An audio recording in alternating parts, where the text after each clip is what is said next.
Pada subuh hari Senin 12 Rabiul Awal tahun pertama sejak peristiwa tentara bergajah tahun 571 Masehi, 40 tahun kekuasaan Kisra Raja Persia. Cahaya terang menerangi istana Raja Romawi, itu kata Ibnu Sa'ad. Api abadi yang kekal abadi disembah orang Majusi padam. Gereja di Buhaira runtuh. Itu riwayat Imam Tabari dan Al-Baihaqi. Abdul Muthalib membawa bayi mulia itu ke dalam Ka'bah, disembelihkan kambing akikah. Dia diberi nama Muhammad sallallahu alaihi wasallam. Dia dikhitankan pada hari ke-7. Disusukan oleh Thuwaibah, budak Abu Lahab yang baru saja melahirkan anak laki-laki bernama Masruh. Jadi saudara sesusuan Nabi.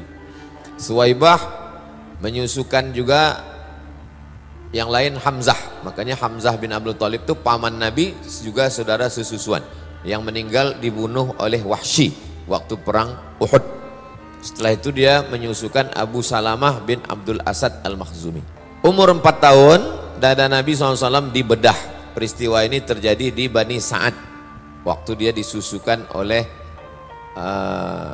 Halimatus Sa'diyah. Sa'atus Sa'diyah.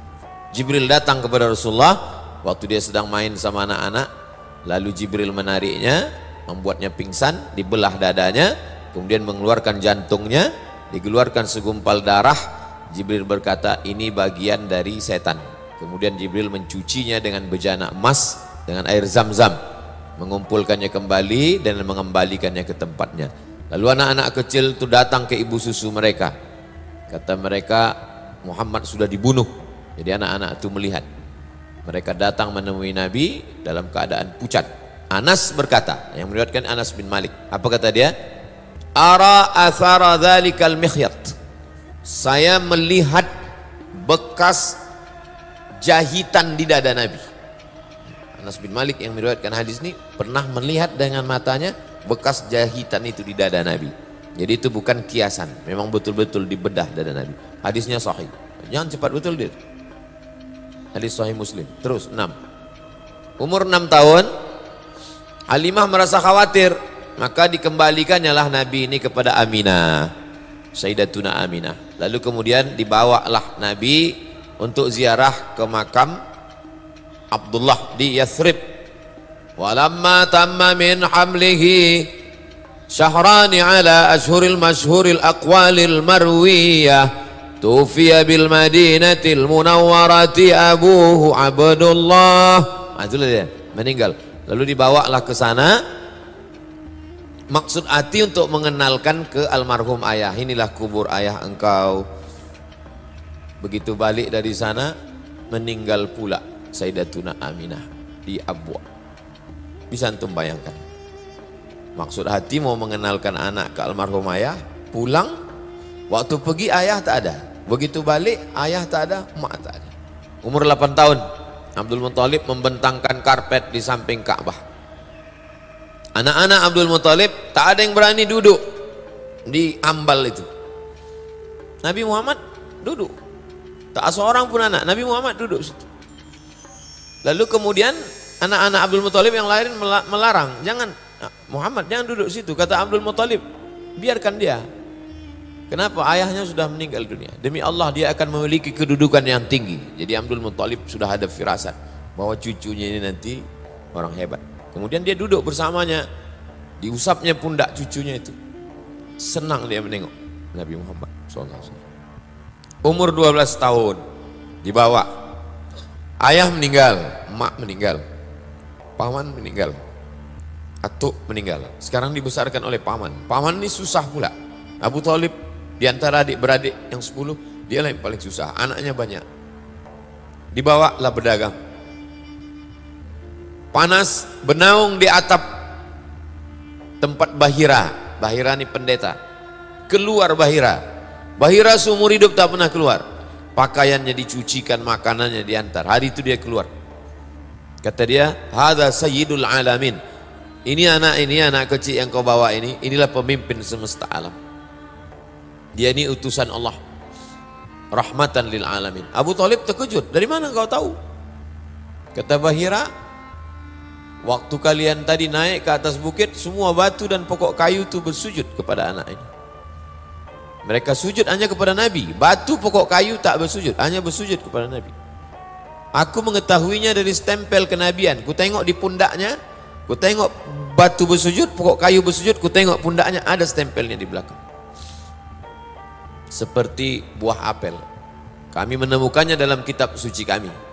Jangan bawa keponakanmu ini ke negeri Syam. Bawa dia balik pulang ke rumah. Di sana orang Yahudi sudah menunggu.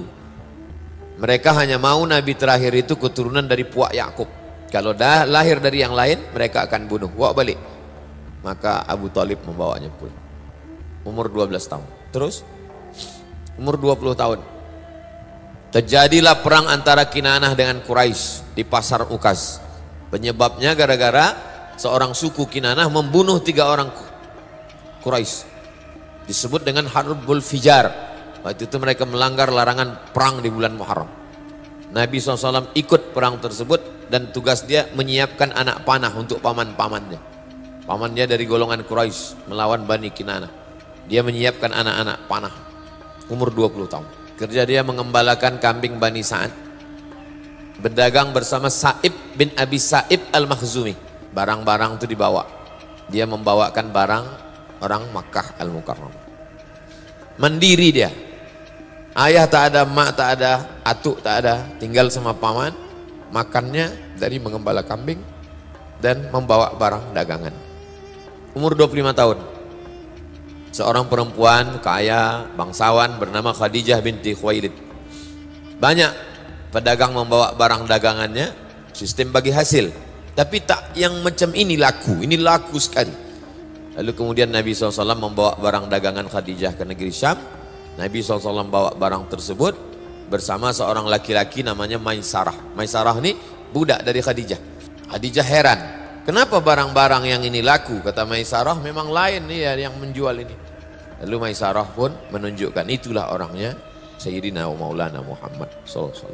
25 tahun umurnya. Menarik, mulia, cerdas, rasional, jujur, amanah. Banyak para penguasa orang kaya ingin meminang Khadijah. Nafisah binti Munabbih menyampaikan niat Khadijah ke paman-paman Nabi. Jadi Khadijah yang menawarkan dirinya, lalu kemudian disampaikan Nafisah kepada pakcik-pakcik Nabi. Pakcik-pakcik Nabi inilah yang meminang. Pernikahan dihadiri oleh Bani Hashim.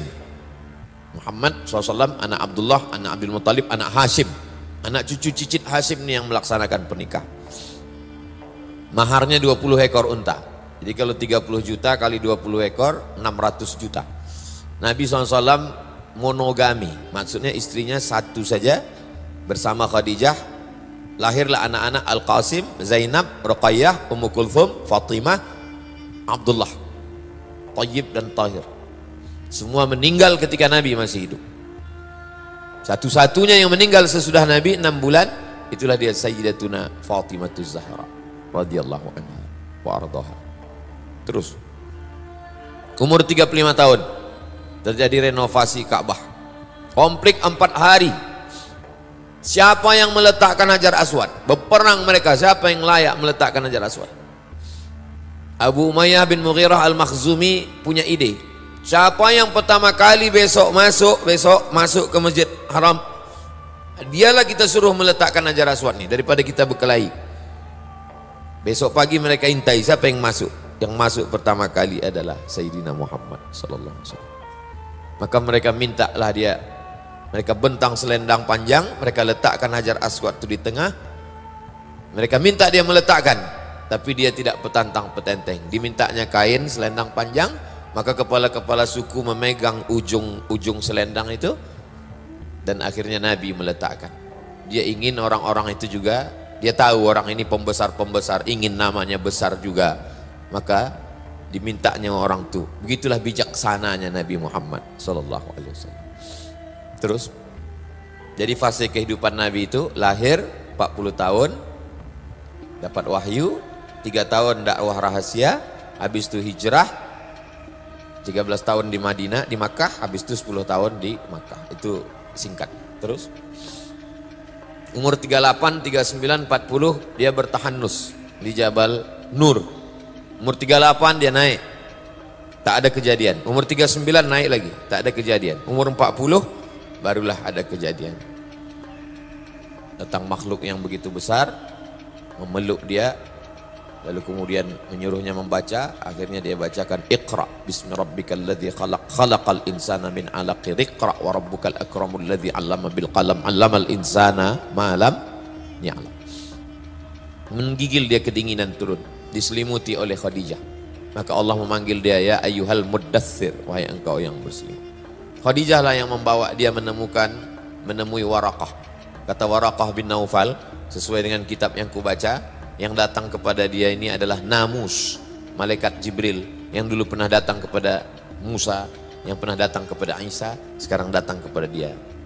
Nanti ketika orang Makkah ini akan mengusir dia dari kampung ini, aku yang akan menolong dia, kata Waraqah. Rupanya niat Waraqah tak sampai. Sebelum Nabi dihalau, Waraqah meninggal dunia. Tapi niat Waraqah sudah sampai. Terus, umur 41, 42, 43, perempuan pertama masuk Islam, Khadijah. Hamba sahaya pertama masuk Islam, Zaid bin Harithah. Anak-anak yang pertama masuk Islam, Sayyidina Ali bin Abi Thalib. Pria dewasa yang masuk Islam, Abu Bakar Siddiq. Lalu dia mengajak Utsman bin Affan, Zubair bin Awam, Abdurrahman bin Auf, Sa'ad bin Abi Waqqas, Talhah bin Ubaidillah. Ini dakwah secara berangsur-angsur, senyap-senyap, dakwah person. Umur 41, 42, 43. Terus umur 44 mulai terang-terangan. Nabi mengundang pembesar Bani Hashim, Bani Abdul Muttalib, 45 orang. Nabi naik ke atas bukit Safa. Seandainya ku katakan di belakang bukit Safa itu kalau menghadap kiblat namanya Jabal Abi Qubais, bukit paling besar. Jabal Qu'aiqian, satu Jabal Abi Qubais. Kalau ku katakan di belakang Jabal Abi Qubais ini ada pasukan musuh menyerang kita, percaya kalian?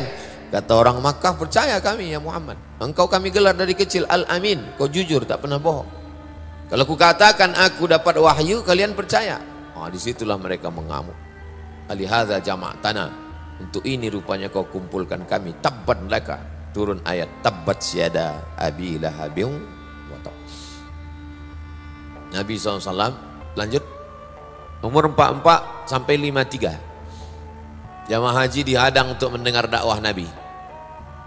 Momen berkumpul jamaah haji ramai, disitulah mestinya Nabi menyampaikan dakwah. Dicegat, tak boleh. Jadi zaman sekarang, bagaimana supaya orang berkumpul ramai? Buat maulid. Jadi kalau tak boleh ramai dengan tak boleh maulid, ini ulah ini sama dengan ulah Abu Jahal pula. Nabi SAW diejek, ditertawakan, dibilang gila, majnun, sahir, tukang sihir. Apa maksudnya? Pembunuhan karakter. Orangnya tak dibunuh, karakternya dibunuh. Masyarakat dihadang untuk mendengar dakwah Nabi. Penyebaran isu, siksaan fisik, teror. Paman Utsman bin Affan digulung pakai tikar, digulung badannya itu pakai tikar daun, kalau kita daun pandan, pakai daun kurma, habis itu dinyalakan api di bawah. Begitu cara mereka menyiksa. Mus'ab bin Umair tak diberi makan minum, diusir dari rumah. Suhaib bin Sinan Ar-Rumi disiksa sampai hilang ingatan. Bilal bin Rabah disiksa dengan batu, diikat dengan tali, serahkan kepada anak-anak Makkah, menarik-narik dia macam orang gila. Ammar bin Yasir disiksa satu keluarga. Ammar, Yasir, Sumayyah. Sumayyah mati syahid, perempuan pertama mati syahid Sumayyah. Abu Fukaihah dijemur, diikat dengan rantai besi sampai hilang ingatan. Khabbab bin Arth disiksa dengan api. Lalu kemudian disiksa sampai buta. Sahabat Nabi itu disiksa sampai buta. Itu cuma teror untuk menakut-nakuti. Jadi kalau antum tengok sekarang ada ustadz disiksa, ditangkap, nakut, itu untuk nakut-nakuti saya itu. Umur 44 sampai 53 teror terhadap pembela Nabi. Abu Talib. Mana mereka berani ganggu Nabi? Siapa backingnya? Abu Talib. Apa kata Abu Talib? Wallahi, kata Abu Talib, demi Allah, lan yasilu ilaika. Mereka tak akan bisa sampai kepada engkau. Sampai aku dikubur orang nih ke dalam tanah nih, baru mereka bisa menyentuh engkau. Makanya waktu Abu Talib masih hidup, mana ada yang bisa mengganggu Nabi? Anak-anak Nabi, Abu Lahab memaksa kedua anaknya namanya Utbah dan Utaibah ceraikan istri kalian. Kebetulan istrinya itu anak Nabi, menikah anak Abu Lahab itu dengan anak Nabi. Jadi Nabi dengan Abu Lahab itu satu sisi antara kemanakan dengan pakcik, satu sisi juga besan, nikah anak, disuruh ceraikan anak Muhammad. Ruqayyah dengan Ummu Kalsum menteror. Ummu Jamil ini istri Abu Lahab, namanya Arwa binti Harb bin Umayyah, saudara kandung Abu Sufyan. Teror fisik, menebarkan duri-duri kotoran di jalan. Semua jalan yang dilewati Nabi itu diserakkannya kotoran unta di situ. Teror non fisik, fitnah, gosip, macam-macam. Makanya dia azabnya itu satu keluarga, azabnya itu. Tabat siada abi lahabi wa tab, ma aghna anhu maluhu wa ma kasab, sayasla naran dzata lahab wa imra'atuhu hamma latal hatab. Satu-satunya satu surat, satu keluarga, itulah untuk Abu Lahab. Ayat kisah teror. Wailul likulli humazatil lumazah. Celakalah mereka pengumpat, pendusta, penipu, pencela, pengejek. Siapa itu? Umayyah bin Khalaf. Kerjanya mengejek Nabi, mengumpat, mencela. Padahal belum ada Facebook lagi orang ini. Gimana kalau hidup dia ini sekarang? Berapa grup-grup dia ini? Yang banyak mencela, yang kian kemari menghamburkan fitnah, banyak menghalang. 9 sifat mereka itu. Namanya Al-Akhnas bin Syarik As-Saqafi. Fala saddaqa wa la shalla. Tak mau percaya dan tak mau salat. Itu Abu Jahal. Mendengarkan bacaan Quran tapi tak percaya. Melarang Rasulullah melaksanakan salat. Tak boleh Nabi salat samping Ka'bah. Terus strategi Rasulullah perlu markas. Ini perlu markas. Akhirnya ada rumah Al-Arqam bin Abil Arqam. Jadi kita tak bisa, kita bertahun-tahun udah dakwah nih ke masjid-masjid tak bisa, mesti ada markas. Akhirnya ada markas di Baitul Habib, ada markas di YTWU, ada markas di Ma'had Az-Zahra. Akhirnya sekarang kita udah markas. Lalu mencari peluang baru. Di sebagian sahabat mengungsi ke Habasyah, Ethiopia. Raja Ethiopia ini baik, itulah dia Najasyi.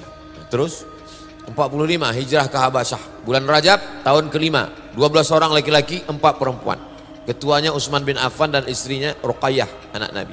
Rombongan kedua, kloter kedua 83 orang, laki-laki 19 perempuan. Teror sampai ke Ethiopia. Amr bin As, waktu itu dia belum masuk Islam. Abdullah bin Abi Rabi'ah mengejar, mengasut Najasyi. Najasyi, jangan kau terima orang ini. Najasyi, jangan terima. Jadi kalau zaman sekarang lah itu di cancel lah visa tak boleh masuk ke sana. Tapi untungnya Najasyi tak bisa dipengaruhi. Najasyi ini kalau sekarang mungkin Malaysia sama Brunei lah, tak bisa dia dipengaruhi. Kasihnya pula lagi private jet, masuk juga sedikit. Najasyi minta, kata Najasyi, apa pendapat Muhammad SAW itu tentang Nabi Isa, tentang Isa. Dibacakan Najasyi surat Maryam. Meleleh mata air Najasyi mendengar bagaimana penderitaan Maryam melahirkan Nabi Isa. Tak ada itu dalam kitab dia. Selengkap-lengkapnya dalam Quran. Dari mana dapat ini? Itulah maka Nabi sholat ghaib. Sholat ghaib itu kronologisnya karena Najasyi itulah.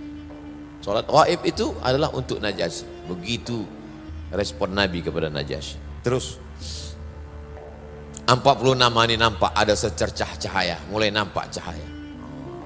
Kita pun malam ini nampak macam cahaya, rupanya drone. Hamzah bin Abdul Muthalib masuk Islam. Sebabnya Abu Jahal memukul Nabi. Dipukulnya Nabi di atas bukit Safa.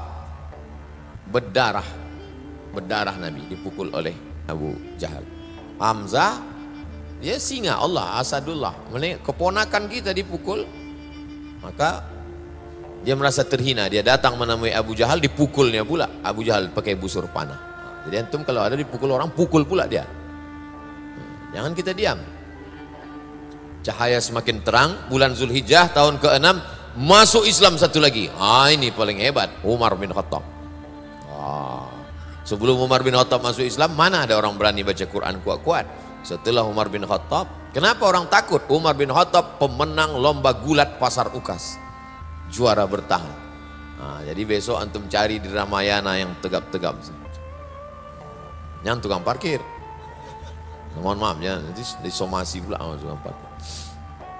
Abdullah bin Mas'ud, apa kata Abdullah? Kami tak mampu sholat di samping Ka'bah. Tak berani kami sholat samping Ka'bah. Sampai akhirnya Umar bin Khattab masuk Islam. Jadi umur 46 Nabi udah nampak.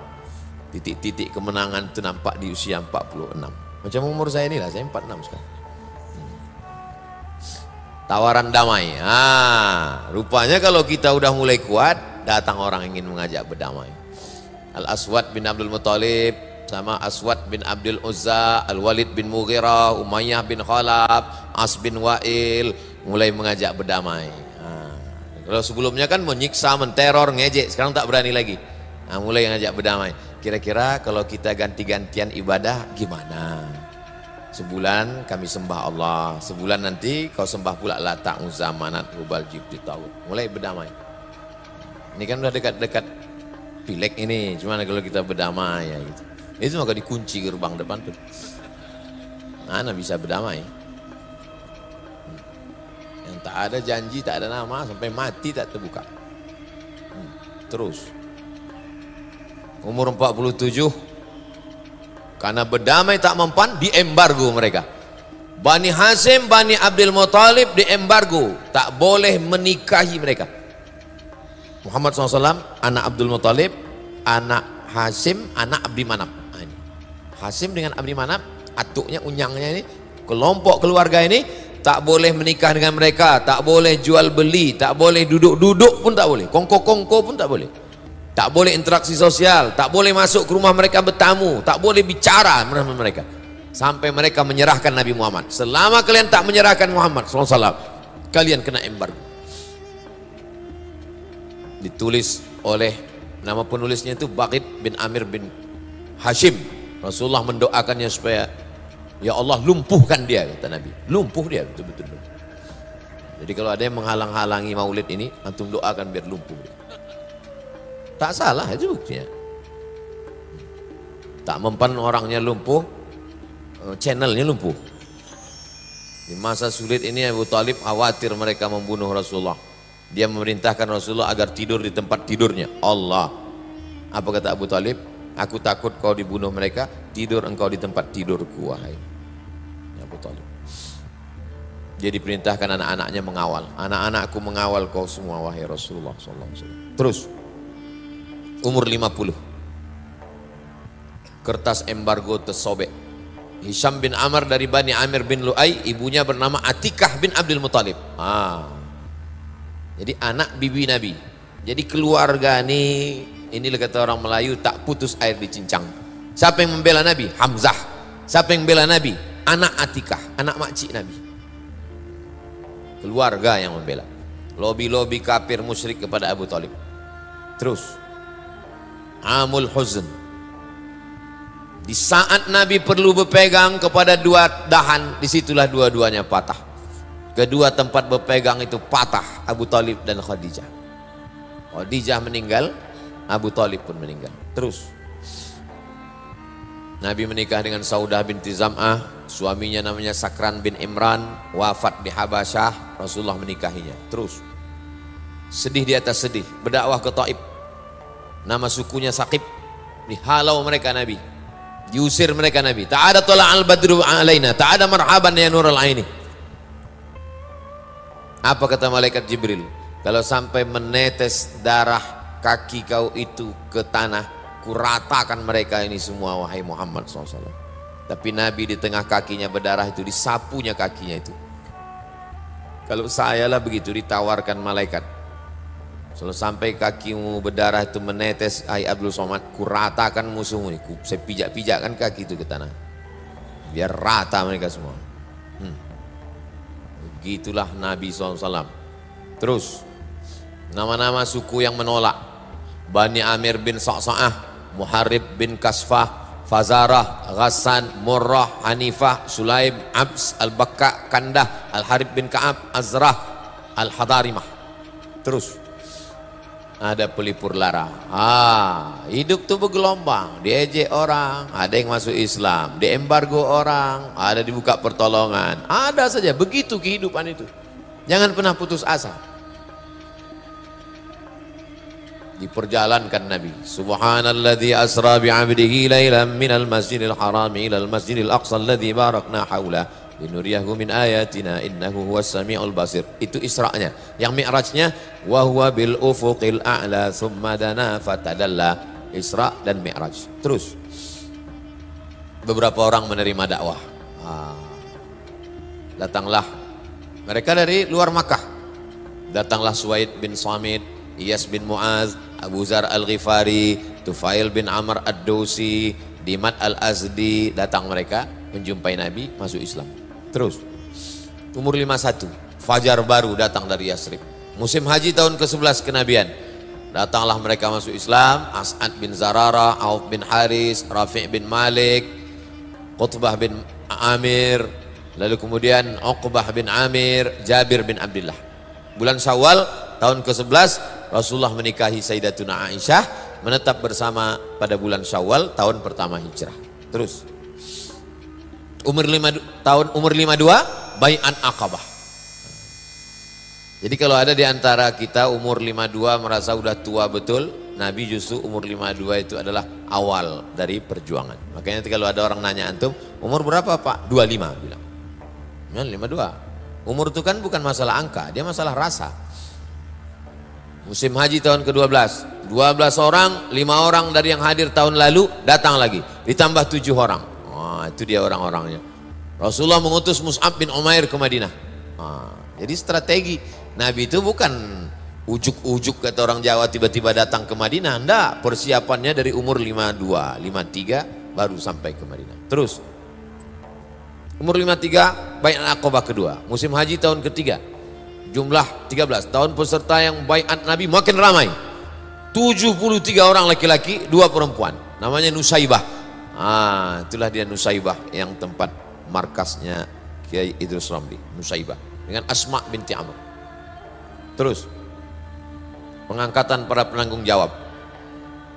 Jadi nanti kalau udah diangkat ini ada penanggung jawab, mas'ul kajian Riyadus Shalihin ini penanggung jawab, grup WhatsApp ini penanggung jawab, Baitul Habib ini penanggung jawab. Nah, itu adalah strategi Nabi. Jadi jangan dakwah ini pengajian ramai habis itu selesai. La salam wala kalam. Tiba-tiba jumpa mabuk lagi. Bukan begitu. Ada diangkat. Ini penanggung jawab, ini ketua grup WA, ini yang bertugas membangunkan tahajud malam. Telepon sana, telepon sini. Tahajud bro, tahajud. Habis itu dia pula tidur. Terus umur 54 barulah Nabi hijrah. Rapat 14 kepala suku di Darun Nadwa. Kamis malam Jumat Nabi pergi bersama Abu Bakar menginap di Jabal Thawr 3 malam. Ahad malam Senin bertolak menuju Yasrib. Saya memang betul-betul saya ringkaskan ini supaya anak-anak muda ini cepat dia nangkap. Habis itu buat baca selengkapnya bersama Habib. Ini poin-poin ringkasan-ringkasan. Memang saya dari dulu suka meringkas. Waktu kuliah dulu suka saya baca ringkasan-ringkasan. Terus umur 54 hijrah, Senin 8 Rabiul Awal, 23 September tiba di Kuba, menginap 4 malam di Kuba. Malam Selasa, malam Rabu, malam Kamis, malam Jumat berdiri satu masjid. Itulah dia Masjid Kuba. Panjang umur sehat badan kita di Masjid Kuba nanti sholat insyaallah. Ongkos tanggung masing-masing. Sholat Jumat Nabi di kampung Bani Salim. Hari Jumat dia bertolak ke Madinah. Terus membangun Masjid Nabawi, mempersaudarakan Aus dan Khazraj, mempersaudarakan Muhajirin dan Ansar, mempersaudarakan penduduk Madinah yang Islam dengan Yahudi bersaudara. Terus Piagam Madinah, Piagam Madinah. Inilah isinya Piagam Madinah itu 12 pasal. Tak paham kami Pak Ustadz, cari anak-anak dari jurusan bahasa Arab Fakultas Tarbiyah UIN. Udah kami tanya Pak Ustadz, dia pun tak paham juga. Minta terjemah sama Ustadz Al-Nam sama Ustadz Hanafi. Terus masalah dan solusi. Orang kafir Quraisy Makkah tetap memerangi. Turun ayat. Uzina lilladzina yuqataluna biannahum zulimu. Nah, ini. Jadi dari tadi awal tuh nggak ada perang. Sudah lama 13 tahun, 14 tahun barulah diizinkan berperang. Nah, jadi anak-anak muda kalau diejek agama Islam ini agama perang membunuh. Gimana kita mau membela kalau kita tak paham? Ini cerita perang ini nanti lama. Awal itu tak ada perang. Kafir Quraisy Makkah adalah kafir harbi, wajib diperangi. Orang Yahudi yang berkhianat wajib dijatuhi hukuman. Nasrani yang musuhi kaum muslimin diperangi hingga mereka membayar jizyah. Yahudi Nasrani musyrik masuk Islam tak boleh diganggu. Terus tahun 1 Ramadan perang Syariah, Syawal Syariah Rabi', Zulqa'dah Syariah Harar, Safar Ghazwah Abwa, Rabiul Awal Ghazwah Bawat, Rabiul Awal Ghazwah Safwan. Ini PowerPoint ini saya sendiri membaca, saya sendiri nulis, saya mencari. Tulisan saya sendiri. Kalau ada salah-salah nanti diluruskan oleh Habib, oleh ustaz-ustaz kita. Mungkin saya waktu menulis itu karena mau buru-buru atau karena jadwal ceramah penuh atau terus. Safar 2 Hijrah, Ghazwah Abwa, Rabiul Awal tahun kedua. Saya urutkan tahun kedua, tahun ketiga, tahun keempat. Nama perangnya apa, peristiwanya apa. Untuk bahan ceramah saya waktu itu. Terus tahun Perang Badar. Perang Badar itu pakai strategi. Sengaja berkemah di dekat tempat menyimpan air. Supaya apa? Supaya musuh tak bisa minum. Kuasa air. Kalau mau menang, kuasai air. Air kita sekarang udah dikuasai Salafi.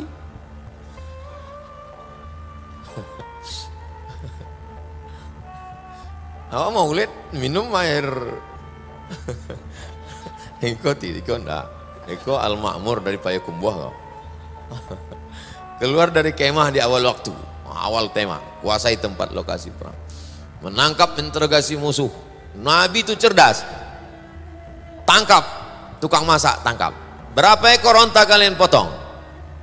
Ditanya Nabi, berapa pasukan kalian? Kata, aku tak tahu, aku masak aja kata dia. Berapa ekor onta kau masak satu hari?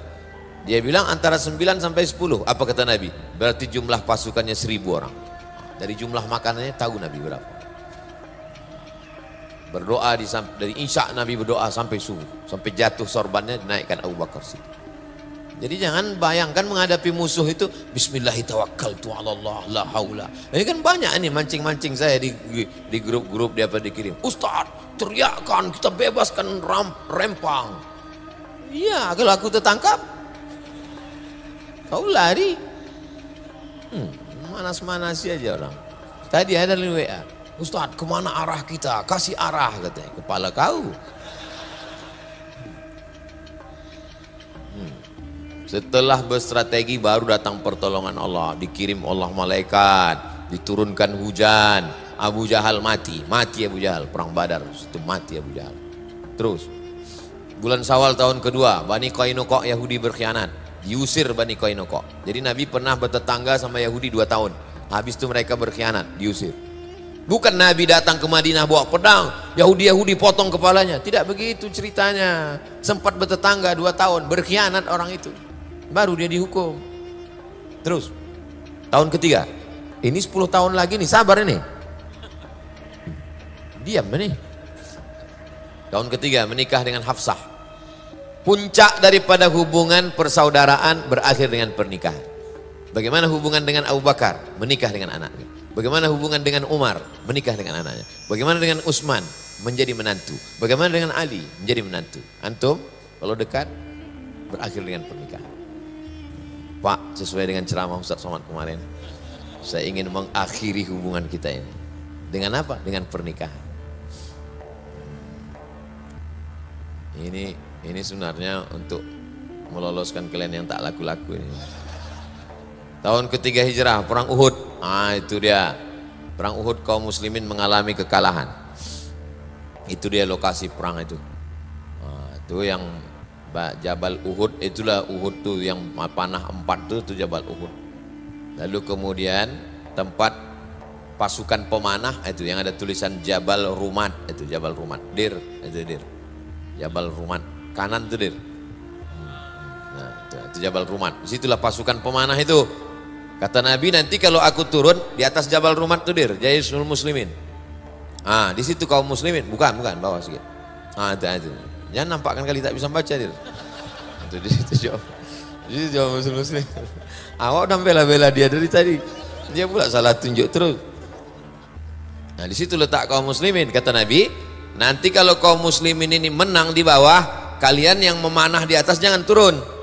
Nah, kaum musyrikin di belakang. Rupanya waktu menang turun pemasukan pemanah ini, berputar pasukan musyrikin ini memutar ke kanan. Nah, putarkan ke kanan dir, putarkan ke kanan. Nah, entah kemana-mana udah putarnya itu udah. Macam naik Grab aja gue tengok. Nah, putar ke kanan, dipukul mereka dari belakang. Panglima perangnya Amr bin As. Waktu itu dia belum masuk Islam. Cemana mau jadi guide umroh ini? Nah, gitu. Begitu cerita perang Badar. Udah digambarkan itu. Lengkap semuanya. Nah, terus menikah dengan Zainab binti Khuzaimah. Nah, itu semua istri Nabi SAW. Nanti kalau diajak orang, banyak kali bini Nabi kalian. Nabi kami istrinya cuma segitu. Nabi Daud istrinya 100. Nabi Sulaiman 300. Ditambah yang lain-lain 1000. Ada buku, tak usahlah saya sebutkan judul bukunya, nanti kalian cari sendiri. Ada raja di Sumatera ini, bininya 1000. Jadi Nabi Muhammad segitu tuh tak ada apa-apanya. Jangan nanti pas kalian diajak orang anak muda, alah Nabi kalian istrinya banyak. Kau bandingkannya sama siapa? Sama PNS? Iyalah sikit. Bandingkan sama Raja Saudi Arabia, King Abdul Aziz itu berapa bininya? 60. Baca biografi. Gimana semangat kalian? Terus tahun keempat, dai yang dikirim Rasul dibunuh. Nah, itulah kronologis kunut nazilah.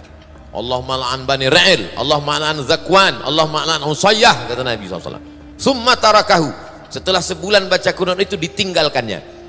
Kata Abdurrahman ibnu Mahdi, yang ditinggalkannya itu bukan kunutnya, yang ditinggalkan itu laknatnya. Kunutnya terus, laknatnya yang berhenti. Yahudi Bani Nadir berkhianat, mereka terusir. Terus tahun kelima perang Khandaq, Parit, Ahzab. Bani Quraizah berkhianat, terusir. Jadi pengkhianatan Yahudi mulai tahun kedua, tahun keempat, tahun kelima, tercampak mereka dari Madinah. Bukan diusir Nabi dari awal, sempat bertetangga. Tetangga yang tidak layak wajib diusir. Terus tahun ke-6 Umrah Hudaybiyah, memimpi sahabat, ya Rasulullah, nampakku dalam mimpi kita masuk Masjid Nabawi, masuk kita Masjidil Haram. Kata Nabi, kalau begitu kita umrah. Sampai di Hudaybiyah, Rasul menuju Makkah, 1.500 sahabat ikut dibawa Nabi. Sampai di sana dicegat mereka di Hudaybiyah, tak jadi masuk. Gagal masuk Makkah, perjanjian Hudaybiyah, berkirim surat kepada raja-raja, itu surat Nabi.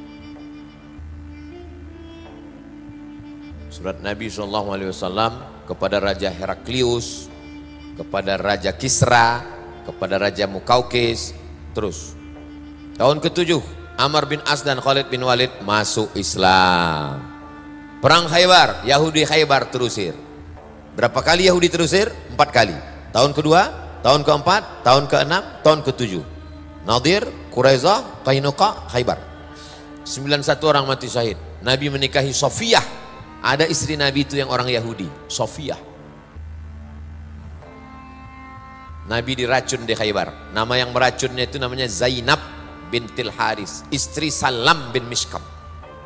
Umrah qada, 2000 orang sahabat Nabi umrah. Terus tahun 8 Ghazwah Mu'tah, 10 Ramadan Fathu Makkah, 10.000 pasukan dibawa Nabi ke kota Makkah. Nah, inilah puncaknya, 10.000 yang dibawa Nabi ke kota Makkah, lengkap dengan tombak, baju besi. Nabi menetap di Makkah 19 hari, melaksanakan umrah dari Ji'ranah. Tahun ke-8. Terus tahun ke-10 Hijrah, tahun utusan-utusan dakwah. Berdatanganlah utusan-utusan dakwah.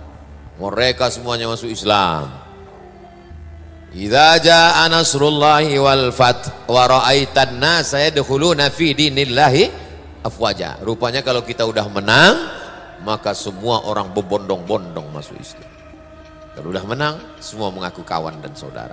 Terus Haji Wada, 144.000 jamaah waktu Haji Wada. Nabi pun menyampaikan khutbah. Terus inilah adri la'alli la alqakum ba'da amin. Kata Nabi, selepas haji ini aku tak tahu entah jumpa kalian entah tidak lagi, kata Nabi. Terus bulan Safar tahun ke-11 Nabi ke Bukit Uhud. Pergi Nabi ke Bukit Uhud, ziarah dia, macam mengucapkan selamat tinggal, kemudian naik dia ke atas mimbar. Lalu kemudian kata Nabi, aku memberikan syafaat untuk kalian, aku jadi saksi kalian nanti. Lalu kemudian kata Nabi, ini telaga aku, telaga tempat minum. Aku diberi kunci kekuasaan di bumi, demi Allah aku tak khawatir kalian syirik. Insya Allah kalian tak ada yang syirik lagi, kata Nabi. Yang ku khawatirkan kalian nanti berebut dunia. Betul, tak ada yang syirik, tapi berebut dunia. Terus malam Nabi ke Baqi. Masuk Nabi ke pemakaman Baqi, samping kiri Masjid Nabawi. Mengucapkan salam dia, Assalamualaikum ya ahla diyar minal mu'minin. Habis itu lalu kemudian Nabi SAW menyampaikan bahwa hidup ini macam sepotong tengah malam penuh dengan fitnah. Akhir mengiringi awal, yang akhir jauh lebih buruk daripada yang awal. Kami semua akan menyusul kamu wahai orang-orang Baqi. Terus Nabi mengantar jenazah ke Baqi. Dalam perjalanan pulang sakit kepala beliau, baginda. Makin panas suhu badannya, sampai panasnya itu terasa di alas kepala. Jadi di alas pakai kain, melekat panasnya itu di kain. Tapi dia tetap mimpin sholat berjamaah. 11 hari dia mimpin sholat dalam keadaan demam. Terus sakitnya makin parah, dibawa ke rumah Aisyah Ummul Mukminin, dipapah oleh Fadl bin Abbas dan Ali bin Abi Thalib. Sepupu-sepupunya ini, yang satu anak Abbas, yang satu anak Abu Thalib. Aisyah membacakan Al-Falaq, An-Nas, doa itu. Jadi kalau ada orang sakit, bacakan Al-Fatihah, Al-Ikhlas, Al-Falaq, An-Nas, tiupkan ke tapak tangan, disapukan ke muka, ke kepala, ke badan.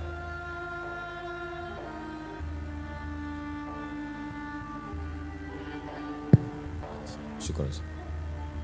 Lalu kemudian ayat-ayat doa itu ke tapak tangan Rasul, diusapkan ke wajah dan ke badan Nabi. Terus suhu Nabi makin panas, makin tinggi, Nabi pingsan. Ketika Nabi bangun, sadar, disiramkan air ke wajahnya. Setelah ringan dia minta masuk ke masjid. Duduk dia di atas mimbar. Itulah terakhir kali dia duduk di atas mimbar. Hari Rabu terakhir kali di atas mimbar. Apa kata di atas mimbar itu? Kalau pernah aku mencambuk kuda, ujung cambuk itu kena ke belakang kalian, siapa yang mau balas, balaslah, kata dia. Kalau pernah cakapku menyakiti hati kalian, kalau kalian tersinggung, kalau kalian mau balas sekarang, balaslah. Kalau ada pernah duit kalian kupinjam, kalau kalian mau tuntut, tuntutlah sekarang. Hari terakhir dia naik ke atas mimbar, hari Rabu. Terus kemudian Nabi turun, dia laksanakan sholat zuhur, kemudian dia naik mimbar lagi. Seorang laki-laki berkata, engkau ada utang 3 dirham ya Rasulullah. Kata Nabi kepada Fadl, bayarkan Fadl. Terus Nabi masih mimpin sholat maghrib. Dibacanya surat Al-Mursalat. Sholat Isya, sakitnya makin keras. Beliau tak bisa lagi keluar. Kemudian Nabi tanya, mereka udah sholat? Kata, mereka belum sholat ya Rasulullah, mereka menunggu engkau. Kata Nabi, ambilkan air. Kemudian Nabi mandi. Setelah itu dia pingsan lagi. Lalu ketika dia sadar, dia tanya lagi, mereka udah sholat? Kata Nabi. Kemudian kata mereka belum sholat ya Rasulullah, mereka tetap menunggu engkau. Sampai 3 kali kemudian beliau mengutus Abu Bakar. Itulah Abu Bakar menjadi imam. Abu Bakar Siddiq menjadi imam sholat sebanyak 17 kali sholat. Ingat tuh, 17 kali sholat. Isya hari Kamis sampai subuh hari Senin. Nah itu, ingat. Hari Rabu naik ke mimbar, maghrib masih Nabi imam, Isya hari Kamis sampai subuh hari Senin itu Abu Bakar jadi imam. Nabi masih hidup. Kemudian Nabi sakitnya agak turun, agak ringan. Lalu kemudian Nabi keluar rumah, dipapah, berjalannya dipapah, sholat zuhur. Abu Bakar mimpin sholat. Kata Nabi, dudukkan aku di samping Abu Bakar. Duduk dia di samping Abu Bakar. Kemudian Nabi membebaskan hari Ahad. Hari Ahad semua budak-budaknya dibebaskan. Semua budak. Bersedekah dia 6 atau 7 dinar. 1 dinar itu 4,25 gram emas. 7 dinar duitnya disedekahkannya semua. Semua senjata-senjatanya, pedangnya, tombaknya, sedekahkannya semua habis. Terus. Kemudian dari kamar Nabi menyingkap tirai.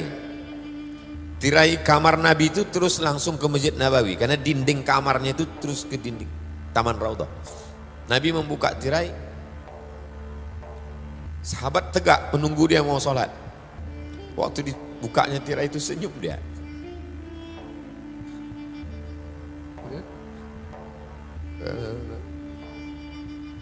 Nabi mengasih kode tangan, kata dia. Maksudnya kalian aja sholat. Dia tak sanggup lagi sholat. Di kamar. Terus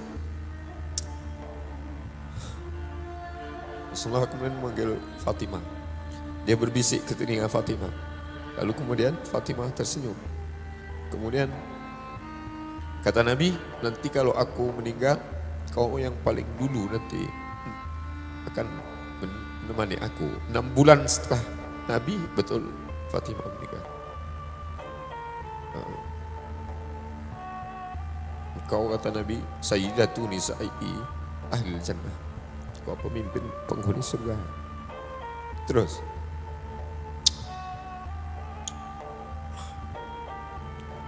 kata Nabi, kata Fatimah, sakit wahai ayahanda, wahai Rasulullah. Kata Nabi, ini sakit yang terakhir Fatimah. Setelah ini tak ada lagi. Kemudian Nabi memanggil Hasan, Nabi memanggil Sayyidina Al-Husain, Nabi mencium mereka. Nabi menyampaikan pesan-pesan, Nabi menyampaikan wasiat-wasiat. Terus Rasulullah semakin parah. Kemudian Aisyah, kata Nabi, masih terasa sisa racun yang tertelan waktu di Khaybar. Aku merasakan sisa racun yang dikasih oleh orang Yahudi. Kemudian diletakkan kain menutup wajah Nabi. Ketika Nabi tersadar dari pingsannya, Nabi menyingkapkan kain itu. Apa kata Nabi? La'anallahu al-yahud wan nasara. Allah melaknat Yahudi dan Nasrani. Karena mereka menjadikan kubur nabi-nabi mereka sebagai tempat ibadah. Jangan jadikan kuburku sebagai tempat ibadah. Kemudian Nabi terus mengulang. Kata Nabi, as-salah, as-salah. As-salah, as-salah. Maksudnya hablum minallah, salah. Wa ma malakat aimanukum, hamba sahaya kamu, hablum minannas. Hamba sahaya paling lemah. Jangan kalian menyakiti orang, jangan kalian menzalimi orang. Hubungan kalian dengan Allah, salat, salat. Jangan tinggalkan salat. Hari Senin menjelang siang, Abdurrahman bin Abi Bakar masuk ke kamar membawa siwak. Lalu kemudian Nabi waktu itu di pangkuan Sayyidatuna Aisyah. Aisyah melihat mata Nabi, dia tahu bahwa Nabi ingin bersiwak. Lalu kemudian Sayyidatuna Aisyah memecah ujung siwak itu dengan mulutnya. Air liur dia terakhir itulah ke mulut Nabi sallallahu alaihi wasallam. Nabi mengangkatkan kepalanya, Nabi bersiwak. Itulah kenapa para habaib. Kemudian Nabi masukkan tangannya ke dalam mangkok berisi air, lalu mengusapkan air itu ke wajahnya. Diusapkannya air itu ke wajahnya, kata dia, la ilaha illallah, inna lil mauti sakarat. Sesungguhnya mati itu sakarat, sakaratul maut itu sangat menyakitkan. Terus menjelang siang hari Senin, selesai bersiwak, Rasulullah mengangkat tangannya ke atas, matanya ke arah atap kamar. Bibirnya bergerak, kata Nabi, ma'alladzina an'amta alaihim minan nabiyyin. Nanti akan bersama dengan mereka yang sudah kau berikan nikmat, nabi-nabi, wasiddiqin, syuhada, salihin. Allah maghfirli, ampunkan aku, warhamni, sayangi aku, wa alhiqni birrafiqil a'la. Allahumma rafiqul a'la. Allahumma rafiqul a'la. Allahumma rafiqul a'la. Waktu duha, hari Senin, saat matahari mulai agak memanas, 12 Rabiul Awal tahun 11 Hijrah. Allahumma sholli ala sayyidina Muhammad.